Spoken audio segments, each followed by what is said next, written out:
Tenemos que comenzar mencionando, obviamente, cuáles son los principios anticonceptivos de la planificación familiar, sobre todo de la hormonal, porque en el término de progestinas, independientemente de cuál sea la vía de administración, todas tienen los mismos mecanismos de acción, es decir, inhibición de la ovulación, una acción antigonadotrópica que bloquea el eje hipotálamo-hipófisis gonadal, una prevención de la liberación de espermatozoides, entre otras cosas por el engrosamiento del moco cervical, y por supuesto algo que yo siempre he estado en contra de mencionarlo como un mecanismo de acción, que es la acción antinidatoria, porque si bien es cierto forma parte del contexto de los mecanismos de acción, definitivamente cuando se habla de acción antinidatoria todo el mundo piensa en abortos y no, hay otros mecanismos de acción que son mucho más potentes como para tener esto simplemente como un complemento. La anticoncepción hormonal está dividida por la anticoncepción de orales, en donde están los anticonceptivos combinados estrógeno-progestágenos que ya conocemos y de los que no vamos a hablar en esta primera parte porque hay otras conferencias para esto.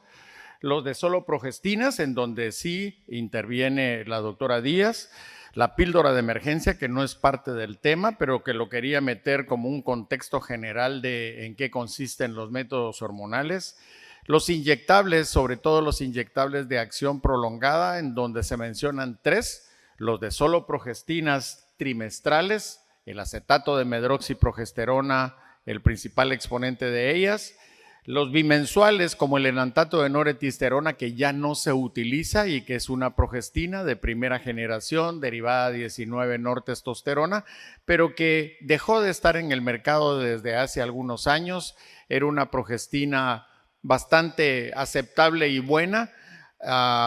que tenía una vida media de más o menos 10 semanas, pero que estaba posicionada para utilizarse de una manera bimensual, y los mensuales en donde no hay anticonceptivos de solo progestinas, por lo menos en lo que América Latina compete, de tal manera de que me voy a quedar con los orales de solo progestina y los trimestrales de acetato de medroxiprogesterona. Si hablamos de los implantes, están los dispositivos intrauterinos, que realmente se llama sistema intrauterino, tomando en cuenta que tiene dos componentes importantes. Por un lado, los beneficios del dispositivo como tal, y por el otro lado, los beneficios de tener levonorgestrel, que es una progestina de segunda generación que actúa como anticonceptivo y que finalmente tiene un mecanismo de acción no sistémico, sino in situ, y vamos a ver por qué razón y cuál es la diferencia con los implantes subdérmicos, anillos de progesterona nada más y los anillos vaginales combinados, de tal manera de que nos vamos a quedar con el sistema intrauterino liberador de levonorgestrel y los anillos de progesterona. Hablando un poco de las progestinas orales, y no voy a entrar en detalle de ellas porque hay una conferencia específica más adelante, simplemente mencionarles de que casi desde que Pincus y Rock sacan a la venta pública el anticonceptivo oral combinado, aparecen los anticonceptivos orales de solo progestina. En aquella época, 59, 60, 61, de noretisterona con concentraciones de 6 miligramos diarios de noretisterona,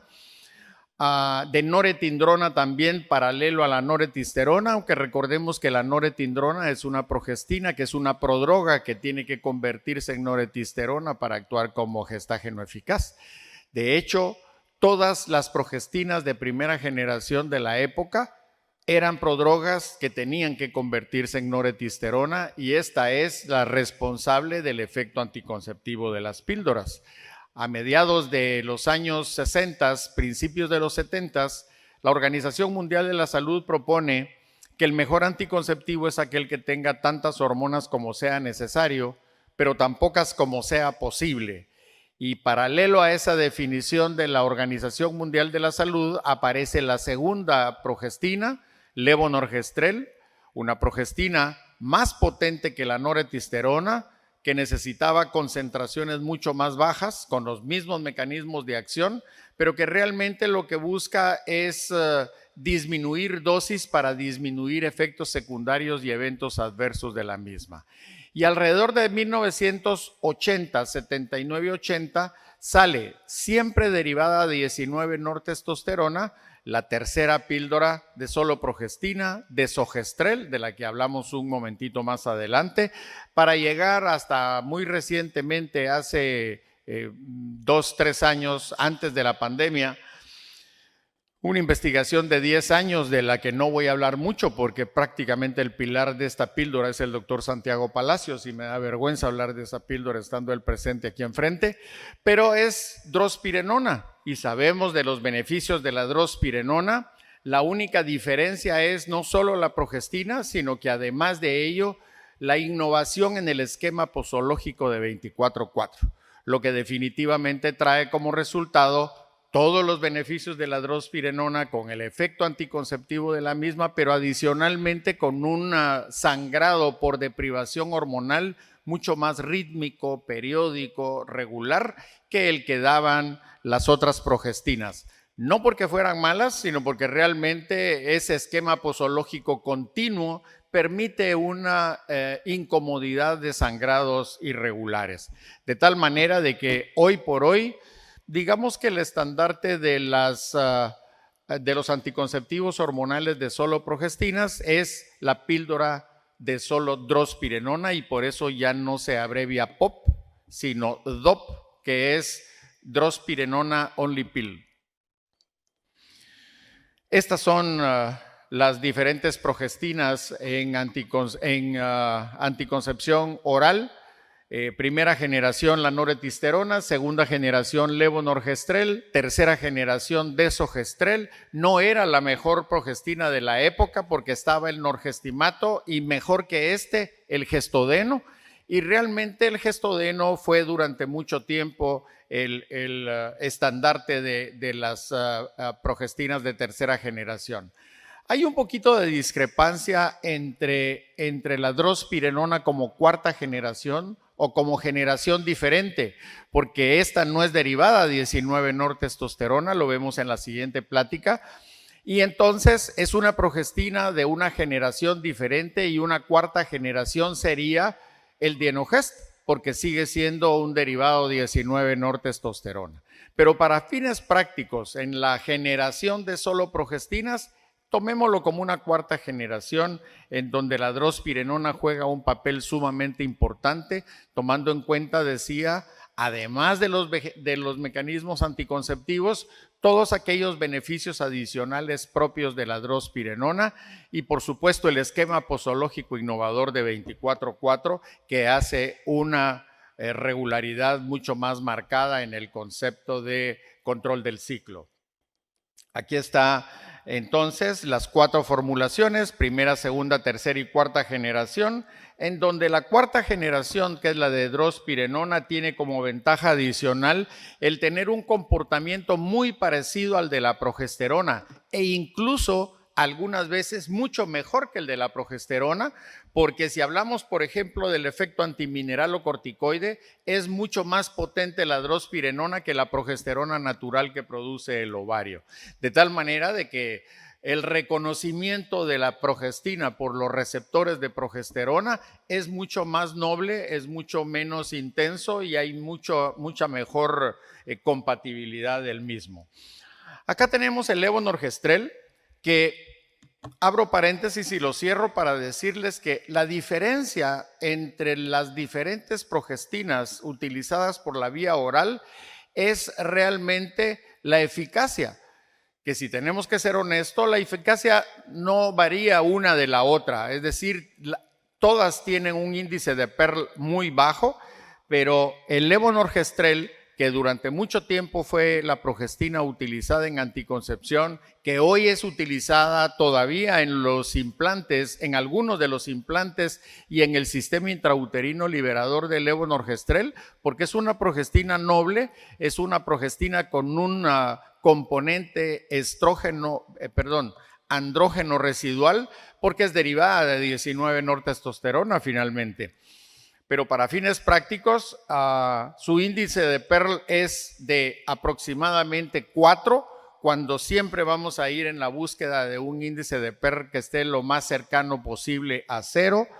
Hay que tener mucho cuidado con la adherencia al tratamiento, porque el esquema posológico debe de ser mucho más rígido en cuanto a su toma. Variaciones en la toma u olvidos en la misma genera muchas irregularidades de sangrado, y no dejemos de lado el ser derivada 19 nortestosterona, en donde pueden haber manifestaciones de androgenización como ganancia de peso o acné o hirsutismo. La de desogestrel,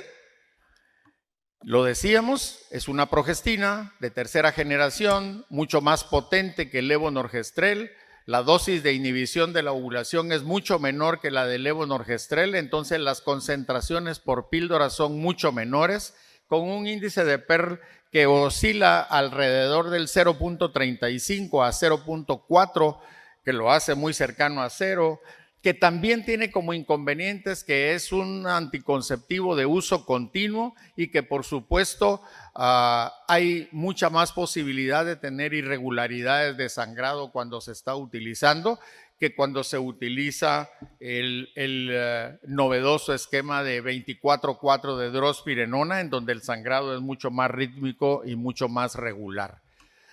De acuerdo a los criterios de elegibilidad de la Organización Mundial de la Salud, deberíamos de utilizar la gran mayoría de anticonceptivos que estuvieran en categoría 1 o categoría 2, en donde categoría 3 y 4 están totalmente contraindicados. De tal manera que cuando hablamos de todas aquellas comorbilidades que tienen que ver con la etapa reproductiva de la mujer, hipertensión, obesidad, diabetes, tabaquismo, mayores de 35 años, que lo decía ayer en la tarde la doctora Ñañez, idealmente no deberíamos de utilizar un anticonceptivo combinado, porque si ustedes recuerdan los criterios de elegibilidad de la Organización Mundial de la Salud,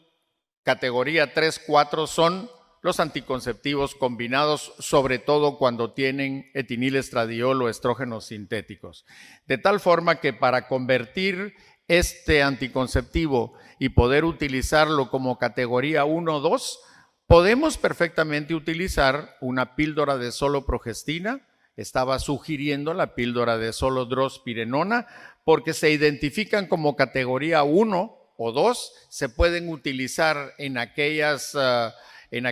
pacientes que tienen comorbilidades asociadas, se puede utilizar durante el periodo de lactancia y más, porque estamos acostumbrados desde el principio de la promoción de los anticonceptivos de solo progestina a pensar que su tiempo de acción es solo durante el periodo de lactancia, y el beneficio es tal que se puede utilizar durante todo el tiempo de la etapa reproductiva. No utilizarlo durante la lactancia, porque recuérdense ustedes que el factor inhibidor de prolactina, el PIF, es estimulado por la presencia de estrógenos, de tal manera de que cualquier anticonceptivo combinado con estrógeno progestágeno en el periodo de lactancia puede disminuir la cantidad o la calidad de la leche. ¿Y qué pasa con la eficacia, que era parte del tema? Es la misma. No hay diferencia significativa entre los anticonceptivos orales combinados y las píldoras de solo progestina. Si partimos del uso perfecto, el índice de PERL anda alrededor del 0.2, 0.3, y en el caso de la píldora de drospirenona, su índice de PERL es de 0.7. Y el uso típico, en donde el índice de PERL aumenta un poco por toda la variabilidad que gira en torno de la píldora anticonceptiva cuando ya está siendo utilizada por la usuaria, es de 9% en la píldora anticonceptiva de orales combinados, de la misma manera que la píldora de solo progestina. ¿Qué pasa cuando hay olvidos en la toma? Como solo es progestina, como independientemente de que el estrógeno sea para el control del ciclo, no debemos de perder de vista que también tiene un efecto antigonadotrópico, porque el estrógeno actúa a nivel de FSH disminuyendo las concentraciones de la misma. De tal manera de que aunque se dice y aunque se sabe que el efecto anticonceptivo lo tiene la progestina, el estrógeno está sirviendo de complemento como acción antigonadotrópica, y entonces uno puede tener la oportunidad de darse el chance de tener algún olvido en aquellas píldoras, en aquellas usuarias que utilizan orales combinados, idealmente no olvidos en las mujeres que utilizan anticoncepción de solo progestina. Sin embargo, si ustedes ven esta diapositiva, del lado izquierdo de sus pantallas está la píldora de solo drospirenona, que tiene un índice de Pearl de 0.8%, mientras que del lado derecho en verde la barra que tiene el anticonceptivo oral combinado, que tiene un índice de Pearl de entre 1.8 y 2%. Pero tal vez, siendo honestos, aquí lo que hay que mencionar es que cuando utilizamos anticonceptivos de solo progestina, tenemos la tranquilidad de que no hay una diferencia significativa, solo por el hecho de quitarle los estrógenos ante la combinación de estrógeno-progestágeno en lo que a eficacia se refiere. ¿Cuáles son las ventajas de utilizar la píldora, la minipíldora de solo progestina? Ya lo mencionábamos anteriormente: lactancia materna, comorbilidades que pueden complicarse con la presencia del estrógeno, son útiles para mujeres entonces que tienen la contraindicación del estrógeno mismo. La podemos utilizar a cualquier edad, incluso en la transición menopáusica, aunque en la transición menopáusica particularmente mi propuesta y sugerencia es utilizar un combinado, y mejor si es a base de estradiol, reforzando lo que mencionaba la doctora Ñáñez ayer. Ahora, desventajas importantes. Número uno, el control del ciclo nunca puede ser el mismo, porque el estrógeno, esa es su función, mantener un control del ciclo mucho más adecuado. Número dos, todos los efectos secundarios progestágeno dependientes, similares a los de la progesterona. Por supuesto,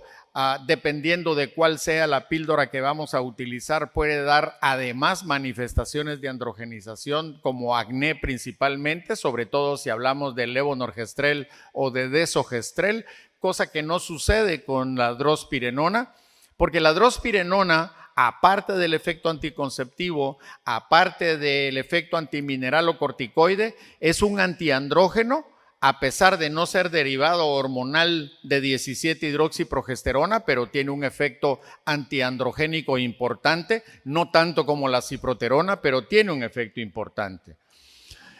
Si hablamos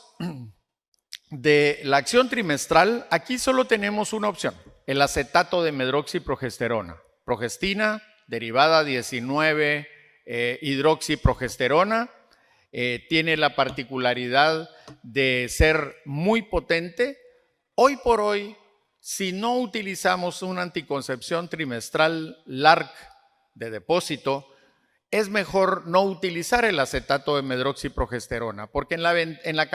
la balanza de características y de ventajas tiene mucho más ventajas utilizar otras progestinas que el acetato de medroxiprogesterona.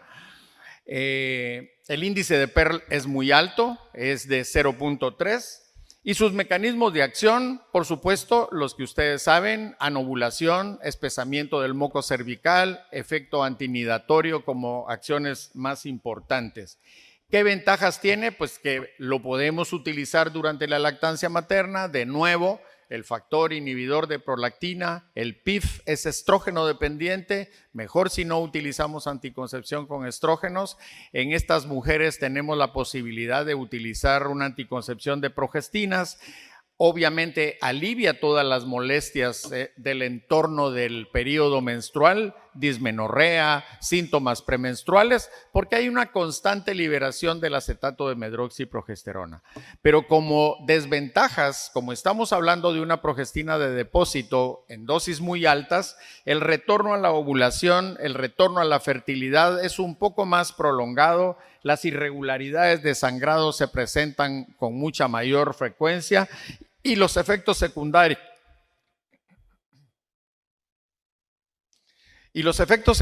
progestágeno dependientes, ganancia de peso, síntomas gastrointestinales,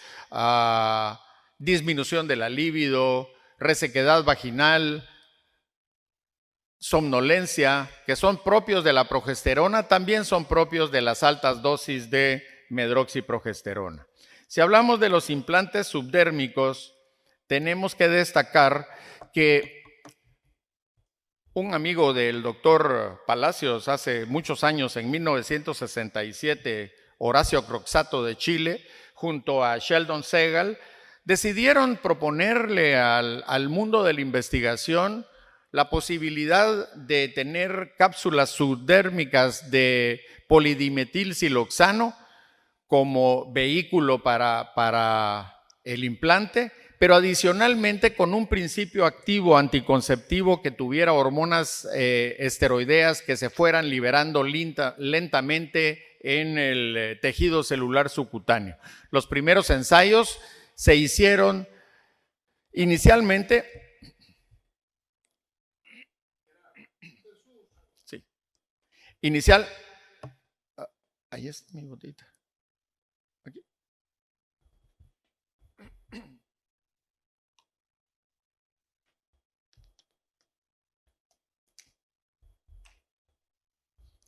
Inicialmente, les decía, probadas con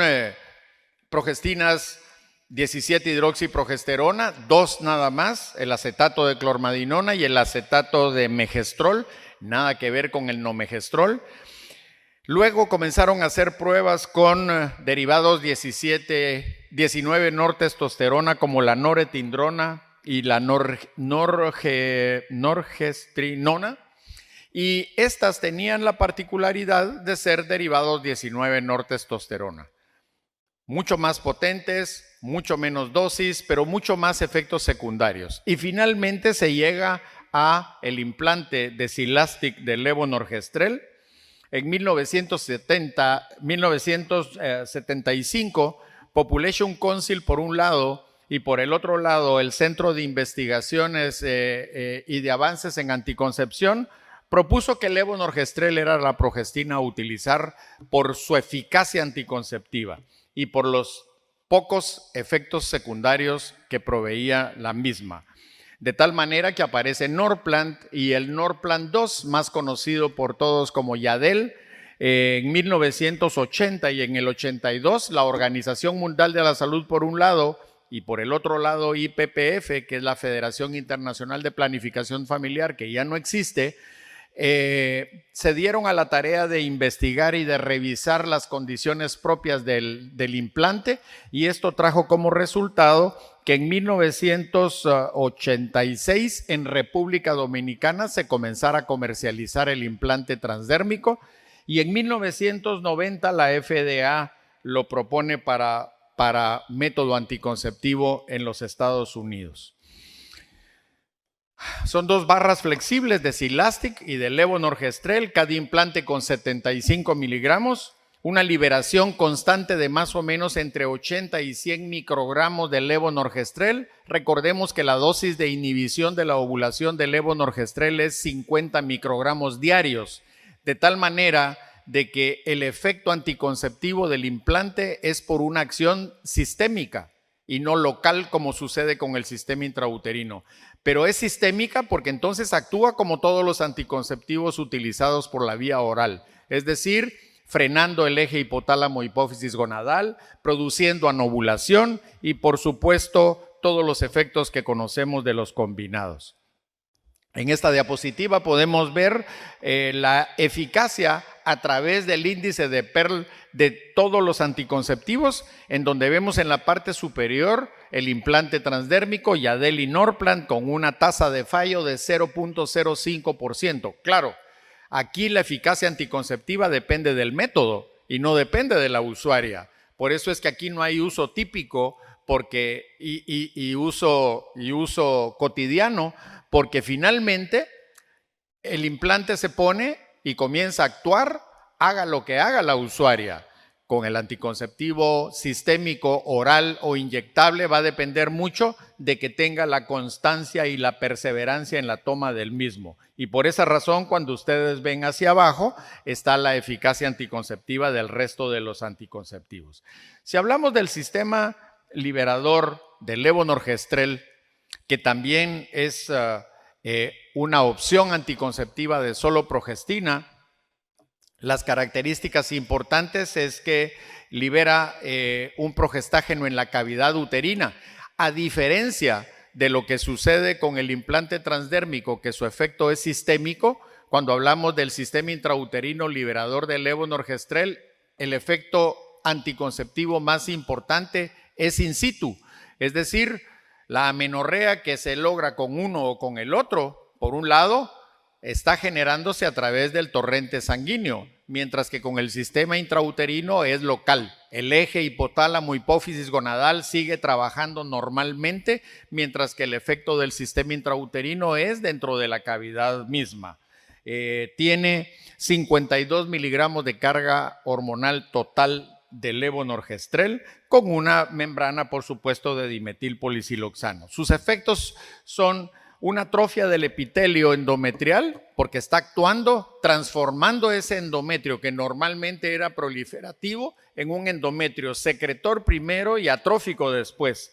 Pero el segundo punto es que provoca una fuerte reacción decidual del estroma. Cuando hablamos de esa fuerte acción decidual del estroma, lo que hace esa decidualización del estroma, y lo vemos acá,